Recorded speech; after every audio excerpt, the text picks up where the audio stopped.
جنگل کا ایک کھلا میدان جہاں سب جانور خوف زدہ کھڑے ہیں۔ ہرن روتے ہوئے بولا، اب ہماری باری ہے۔ وہ ظالم شیر ایک جانور کھا جاتا ہے، آج خرگوش کی باری ہے۔ بندر ادھر ادھر دیکھتے ہوئے، مگر خرگوش کہاں ہے؟ اچانک ایک آواز آتی ہے، سب چونک جاتے ہیں۔ خرگوش مسکراتے ہوئے آہستہ آہستہ چلتے ہوئے، ارے دوستو، ایسے کیوں سہمے ہوئے ہو؟ ہاتھی، تمہیں پتا ہے نا، آج تمہیں شیر کے سامنے جانا ہے۔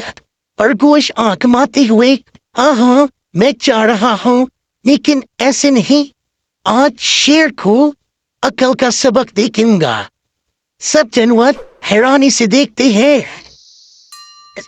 نیکسٹ پارٹ کے لیے پلیز چینل کو لائک اینڈ سبسکرائب کرتے ہیں۔ So, it's your dad's here. Don't be distracted.